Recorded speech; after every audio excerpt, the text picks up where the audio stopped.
Hi hello welcome friends. இன்றைக்கி நம்ம என்ன செய்ய போகிறோம்னா கத்திரிக்காய் தொக்கு தான் ஃப்ரெண்ட்ஸ் செய்ய போகிறோம். வாங்க எப்படி செய்யலான்னு வீடியோக்குள்ளே போய் பார்க்கலாம் ஃப்ரெண்ட்ஸ். அதுக்கு முன்னாடி நாங்கள் போடுற வீடியோ உங்களுக்கு உடனுக்குடன் நோட்டிஃபிகேஷன் வேணும்னா லைக் பண்ணுங்கள், கமெண்ட் பண்ணுங்கள், சப்ஸ்கிரைப் பண்ணுங்கள் ஃப்ரெண்ட்ஸ்.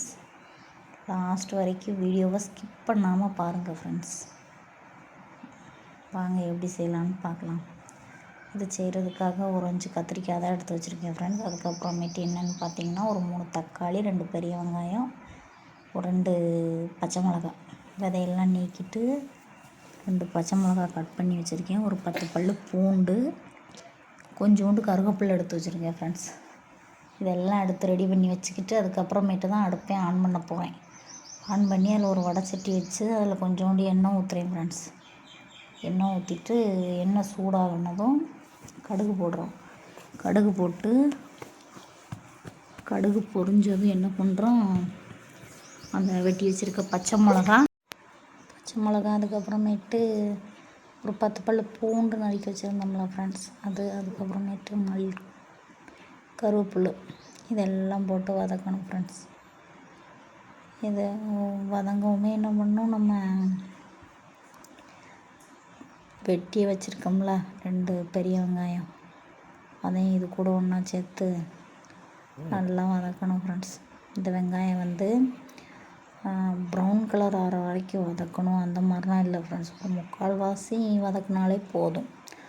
ரொம்ப டீப் ஃப்ரையெல்லாம் பண்ண வேண்டாம். அப்படிங்கிறனால வெங்காயம் நல்லா 3/4 வதங்கவும், தக்காளி இதில் போடுற நம்ம தக்காளியை தான் நல்லா மசிய வதக்கிடணும் ஃப்ரெண்ட்ஸ். ஏன்னா வெங்காயம் பிரச்சனை இல்லை, தக்காளி வந்து நல்லா வதக்கிடணும். வெங்காயம் வந்து 3/4 வதங்கினாலும் போதும். அப்படிங்கிறனால இந்த வெங்காயம் வதங்குறதுக்கு உப்பும் கொஞ்சம் போட்டால் கொஞ்சம் குயிக்காக வதங்கும்பாங்க. அப்படிங்கிறனால வெங்காயம் போட்டு வதக்கிட்டு அதுக்கப்புறமேட்டு தக்காளி இது கூட ஒன்றா சேர்த்துடணும் ஃப்ரெண்ட்ஸ். ஒன்றா சேர்த்துட்டு தக்காளி வந்து நல்லா வதக்கிடணும். அந்த எல்லாமே நல்லா எண்ணெய் பிரிஞ்சு வர்ற அளவுக்கு தக்காளியை வந்து வதக்கிடணும் பார்த்துக்கோங்க. வதக்கிட்டு என்ன பண்ணணும், கத்திரிக்காய் கட் பண்ணி தண்ணியில் போட்டு வைக்கணும் ஃப்ரெண்ட்ஸ். கத்திரிக்காயை வந்து தண்ணியில் போடாமல் வெறுமனே நம்ம வெட்டி வச்சோம் அப்படின்னா கத்திரிக்காய் வந்து என்ன ஆயிரும், கருத்து போயிடும். அப்படிங்கிறனால கத்திரிக்காயை வந்து ஃபஸ்ட்டு ஒரு தண்ணியில் போட்டு கொஞ்சம் நேரம் வைங்க, வெட்டி கொஞ்சம் நேரம் ஒரு தண்ணியில் போட்டு வச்சிங்கன்னா அந்த தண்ணியே கருப்பாயிரும். அதை எடுத்து அதில் இருக்க தண்ணியை கொட்டிட்டு திரும்ப அதில் புதுசாக தண்ணி ஊற்றி வச்சிங்கன்னா கத்திரிக்காய் வந்து என்ன ஆகும் அப்படின்னா கலர் மாறாமல் அப்படியே இருக்கும். அப்படிங்கிறனால தான் சரியா. இப்போ வந்து தக்காளி வந்து நல்லா வெந்துருச்சான்னு பாருங்கள். பார்த்துட்டு இந்த அளவுக்கு வதங்கணும். நான் காட்டியிருக்கேன்ல, இந்த அளவுக்கு வதங்கின பிறகு தான் என்ன பண்ணணும், நம்ம வெட்டி வச்சுருக்க கத்திரிக்காயை வந்து இது கூட ஒன்றா சேர்க்கணும் ஃப்ரெண்ட்ஸ்.